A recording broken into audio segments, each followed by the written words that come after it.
Mechanics of Reddit. What vehicles will you absolutely not buy drive due to what you've seen at work?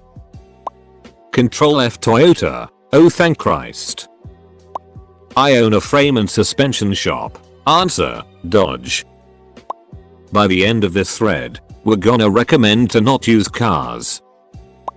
Subarus are great cars, except for the Tribeca. At work we call them turds. Sunfire. I own two and you have to take the ducking front wheel off to do an oil change. Worst design choice. My grandfather was an engineer for Chrysler's aerospace division in the 60s. During his employment and retirement he was able to buy any Chrysler vehicle basically at cost. He always drove a Ford. Any new model automatic Focus. The MT are fine, but the automatics are the most trash pieces of it. We've had multiple come in with less than 5k mics with transmission leaks. I've not driven one that doesn't shudder when you accelerate from a stop. Edit. Thanks so much for the gold. Chrysler Sebring. Specifically the V6 one. You go. Although it's pushed to start, just make sure to keep your back straight when pushing as to not injure yourself. Never buy a car the first year they redesign or remodel it. Always run into issues that they fix the second year or third year they release it. I've come across a few wrecks involving smart cars. The best thing I can say about them is that they aren't hard for the fire department to pry open to get the body out. Mercedes-Benz G-Wagon. They may look nice. Some people think so, but they are uncomfortable as duck to drive in, extremely expensive to fix and upkeep, and tend to break fairly often. My mechanic tells me never to touch an out of warranty BMW. He owns two, and says the electronic gremlins have driven him insane, and are virtually unfixable by a non-dealer mechanic, require circuit board replacements, proprietary software readers, etc. TL. DR. Auto design engineer. The major Japanese car company I work for doesn't consider Dodge Chrysler Jeep a competitor when it comes to design. Worked for a major Japanese auto designer you all are familiar with. We used to an event where we took a vehicle apart, piece by piece, every single piece, inspecting, weighing, measuring, and comparing them to our parts. We did this for every design model and with every competitor. Never once was any Chrysler vehicle mentioned, not even in comparison documents. It was the ultimate disrespect. They weren't even considered a competitor, not even for some portion of their vehicles. I saw a lot of different cars broken down and close up. I have a lot of good things to say about competitors, but Chrysler Dodge Jeep is not one of them. Sweet. No Mazda complaints. Reliant. Never trust car WTH3 wheels. Never. Not a mechanic, but from my experience duck any Taurus made around the year 2000.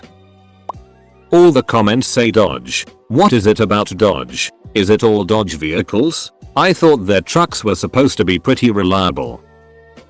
When I was looking to buy a used car I found a Land Rover for 2k. My father, who was a mechanic, said to me, "Yeah, it'd look great dart on the back of a tow truck."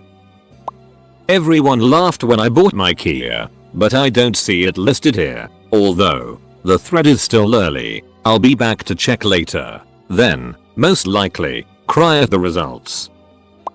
Motorcycles are my thing. I wouldn't touch a Ducati, or any modern BMW. Build quality is abysmal. On another note, all cars will crumble to dust before my old 2002 Yaris does. Japanese import. Without doubt the best little it box of a car on the face of the earth. When the apocalypse comes the cockroaches will be all that left alive, and they will be driving that 2002 Yaris. Edit. A word. Control plus F Subaru. Nothing. Perfect. My mechanic told me never to buy a VW, so I bought an Audi. The turbo failed at 100k. Gen 1 Porsche Cayenne. They're getting cheap enough for most people to afford, but the cost of maintenance is ridiculous. Do not buy a Ford Fiesta or Focus, automatics, from 2012 to 2016. Their power steering is ducked. Their transmission is ducked. Both have a class action lawsuit out right now. Pretty much anybody's project. I've had customers come in because the repair was out of their ability and had their hands all over it. I absolutely hate having to double back because someone had already messed something up.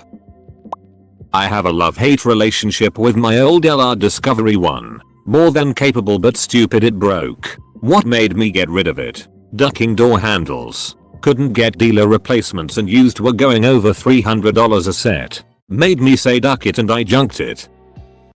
Not a mechanic and not in the US. Currently living in Mexico. Graveyards in Mexico are filled with people dead from car crashes in the Nissan Churu, a complete piece of it with wheels that has 0 stars in safety. Parts are cheap and gas mileage is good, but they're coffins with wheels. Just this year Nissan Mexico is going to cease its production. 3 years after the Latin Cap made the security tests and scored 0 in everything. Even with all these facts, it is the most bought and stolen car in Mexico.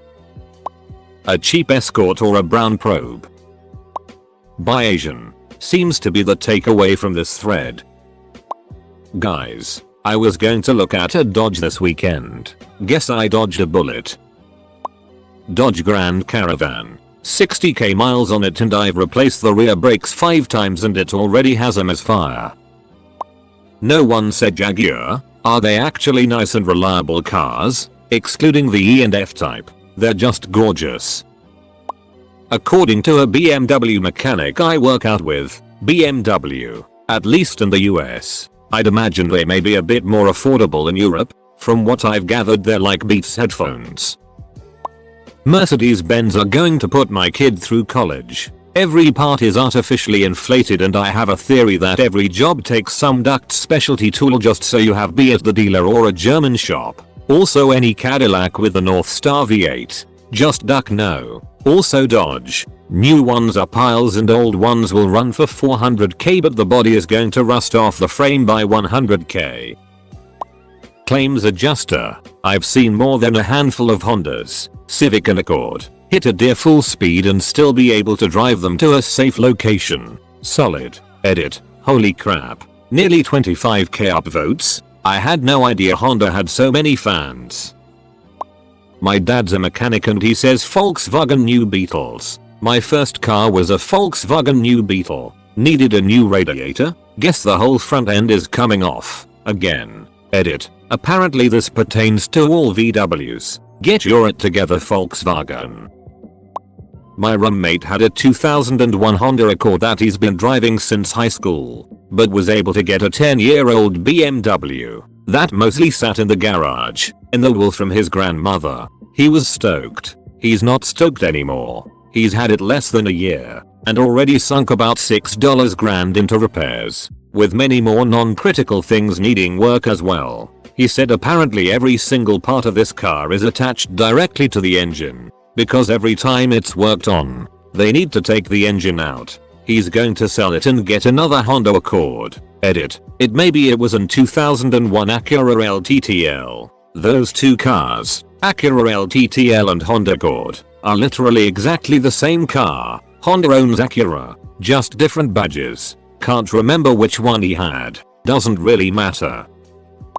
Edit. Thanks for the gold. Ran a bumper to bumper, all makes and models shop in Las Vegas on the edge of Summerlin, a rich area. To start, I'd like to specifically point out the Isuzu Rodeo. I won't even work on one. Turn them away at the door. Haven't found one without more repairs than it's worth. BMWs can be a monster. They're just super expensive for parts and not always as well engineered as you'd be led to believe. Mercedes, Mitsubishi and Audi also have expensive parts. Dodge, as has been said, has really dropped its ball for a few decades. I'd drive a 70s in decent shape. GM and Ford cars. Their upper tier is alright, but the mid and lower tiers are junk. Buy a Nissan or Toyota, please. Even a Honda. GM and Ford are truck dealers and they know it. Lastly, I can specifically point out the GM Cadillac North Star engine, found in 90s and 2000s. It puts Dodge to shame.